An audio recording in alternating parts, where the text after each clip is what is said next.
Chapter 1 The Old Sea Dog at the Admiral Benbow. Squire Trelawney, Dr. Livesey, and the rest of these gentlemen having asked me to write down the whole particulars about Treasure Island, from the beginning to the end, keeping nothing back but the bearings of the island, and that only because there is still treasure not yet lifted. I take up my pen in the year of grace 17 and go back to the time when my father kept the Admiral Benbow Inn, and the brown old seaman with the sabre cut first took up his lodging under our roof. I remember him as if it were yesterday, as he came plodding to the inn door, his sea chest following behind him in a hand barrow, a tall, strong, heavy, nut-brown man, his tarry pigtail falling over the shoulder of his soiled blue coat, his hands ragged and scarred with black, broken nails, and the sabre cut across one cheek, a dirty livid white. I remember him looking round the cover and whistling to himself as he did so, and then breaking out in that old sea song that he sang so often afterwards. 15 men on the dead man's chest, yo-ho-ho, and a bottle of rum, in the high old tottering voice that seemed to have been tuned and broken at the capstan bars. Then he rapped on the door with a bit of a stick like a handspike that he carried, and when my father appeared, called roughly for a glass of rum. This, when it was brought to him, he drank slowly, like a connoisseur lingering on the taste and still looking about him at the cliffs and up at our signboard. "This is a handy go," says he, "and a pleasant situated grog shop. Much company, mate?" My father told him no. Very little company, the more was the pity. "Well then," said he, "this is the berth for me. Here you, matey," he cried to the man who trundled the barrow, "bring up alongside and help up my chest. I'll stay here a bit," he continued. "I am a plain man. Rum and bacon and eggs is what I want. And that head up there for 2 watch ships off. What you mout call me? You mout call me captain. Oh, I see what you are at." And he drew down 3 or 4 gold pieces on the threshold. "You can tell me when I have worked through that," says he, looking as fierce as a commander. And indeed, bad as his clothes were and coarsely as he spoke, he had none of the appearance of a man who sailed before the mast, but seemed like a mate or a skipper accustomed to be obeyed or to strike. The man who came with the barrow told us the mail had set him down the morning before at the Royal George, that he had inquired what inns there were along the coast, and hearing ours well spoken of, I suppose, and described as lonely, had chosen it from the others for his place of residence. And that was all we could learn of our guest. He was a very silent man by custom. All day he hung round the cove or upon the cliffs with a brass telescope. All evening he sat in a corner of the parlour next the fire and drank rum and water very strong. Mostly he would not speak when spoken to, only look up sudden and fierce and blow through his nose like a foghorn, and we and the people who came about our house soon learned to let him be. Every day when he came back from his stroll, he would ask if any seafaring men had gone by along the road. At first we thought it was the want of a company of his own kind that made him ask this question, but at last we began to see he was desirous to avoid them. When a seaman did put up at the Admiral Benbow, as now and then some did, making by the coast road for Bristol, he would look in at him through the curtained door because he entered the parlour, and he was always sure to be as silent as a mouse when any such was present. For me, at least, there was no secret about the matter, for I was in a way a sharer in his allowance. He had taken me aside one day and promised me a silver 4 penny on the 1st of every month if I would only keep my weather eye open for a seafaring man with 1 leg, and let him know the moment he appeared. Often enough, when the 1st of the month came round and I applied to him for my wage, he would only blow through his nose at me and stare me down. But before the week was out, he was sure to think better of it, bring me my 4 penny piece, and repeat his orders to look out for the seafaring men with 1 leg.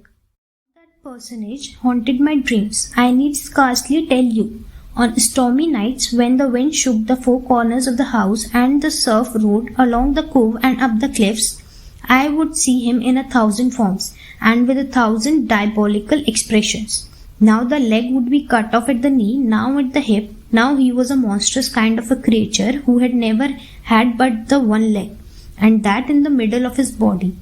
To see him leap and run and pursue me over hedge and ditch was the first of nightmares. And altogether I paid pretty dear for my monthly 4-penny piece in the shape of these abominable fancies. But though I was so terrified by the idea of seafaring man with one leg, I was far less afraid of the captain himself than nobody else who knew him. There were nights when he took a deal more rum and water than his head would carry, and then he would sometimes sit and sing his wicked, old, wild sea songs, minding nobody, but sometimes he would call for glasses round and force all the trembling company to listen to his story or bear a chorus to his singing. Often I have heard the house shaking with yo-ho-ho and the bottle of rum, all the neighbors joining in for dear life, with the fear of death upon them, and each singing louder than the other to avoid remark.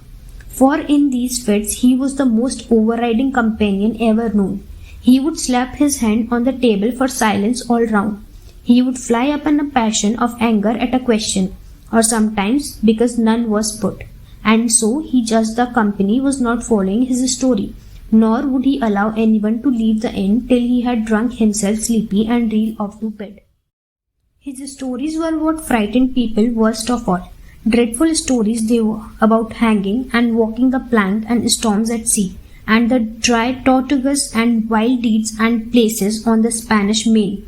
By his own account, he must have lived his life along some of the wickedest men that God ever allowed upon the sea, and the language in which he told these stories shocked our plain country people almost as much as the crimes that my father was always saying the inn would be ruined, for people would soon cease coming there to be tyrannized over and put down, and sent shivering to their beds. But I really believe his presence did us good. People were frightened at the time, but on looking back they rather liked it. It was a fine excitement in a quiet country life, and there was even a party of the younger men who pretended to admire him, calling him a true sea dog, and a real old salt, and such like names, and saying there was a sort of man that made England terrible at sea. In one way, indeed, he bade fair to ruin us, for he kept on staying week after week, and at last after month, so that all the money had been long exhausted, and still my father never plucked up the heart to insist on having more. If ever he mentioned it, the captain blew through his nose so loudly that you might say he roared, and stared my poor father out of the room. I have seen him wringing his hands after such a rebuff, and I am sure the annoyance and the terror he lived in must have greatly hastened his early and unhappy death. All the time he lived with us, the captain made no change whatever in his dress but to buy some stockings from a hawker. One of the cocks of his hat having fallen down, he let it hang from that day forth, though it was a great annoyance when it blew. I remembered the appearance of his coat, which he passed himself upstairs in his room, and which before the end was nothing but patches. He never wrote or received a letter, and he never spoke with any but the neighbors, and with these, for the most part, only when drunk on rum. The great sea chest none of us had ever seen open. He was only once crossed, and that was towards the end, when my poor father was far gone in a decline that took him off. Dr. Livesey came late one afternoon to see the patient, took a bit of dinner from my mother, and went into the parlour to smoke a pipe until his horse should come down from the hamlet, for we had no stabling at the old Benbow. I followed him in, and I remember observing the contrast the neat, bright doctor, with his powder as white as snow, and his bright black eyes and pleasant manners, made with the coltish country folk, and above all with that filthy, heavy, bled scarecrow of a pirate of ours, sitting far gone in rum, with his arms on the table. Suddenly he, the captain, that is, began to pipe up his eternal song. 15 men on the dead man's chest, yo-ho-ho, and a bottle of rum. Drink and the devil had done for the rest, yo-ho-ho, and a bottle of rum. At first, I had supposed the dead man's chest to be that identical big box office upstairs in the front room, and the thought had been mingled in my nightmares with that of the one-legged seafaring man. But by this time we had all long ceased to pay any particular notice to the song. It was new, that night, to nobody but Dr. Livesey, and on him I observed it did not produce any agreeable effect, for he looked up for a moment quite angrily before he went on with his talk to old Taylor, the gardener, on a new cure for the rheumatics. In the meantime, the captain gradually brightened up at his own music, and at last flapped his hand upon the table before him in a way we all knew to mean silence.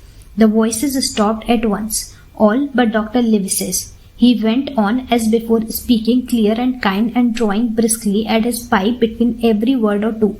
The captain glared at him for a while, flapped his hand again, glared still harder, and at last broke out with a villainous low oath. "Silence! There, between decks!" "Were you addressing me, sir?" says the doctor, and when the ruffian had told him with another oath that this was so, "I have only one thing to say to you, sir," replies the doctor, "that if you keep on drinking the rum, the world will soon be quit of a very dirty scoundrel." The old fellow's fury was awful. He sprang to his feet, drew and opened a sailor's clasp knife, and balancing it open on the palm of his hand, threatened to pin the doctor to the wall. The doctor never so much as moved. He spoke to him as before over his shoulder and in the same tone of voice, rather high, so that all the room might hear, but perfectly calm and steady. "If you do not put that knife this instant in your pocket, I promise, upon my honor, you shall hang at the next." Then followed a battle of looks between them, but the captain soon knuckled under, put up his weapon, and resumed his seat, grumbling like a beaten dog. "And now, sir," continued the doctor, "since I now know there is such a fellow in my district, you may count I'll have an eye upon you day and night.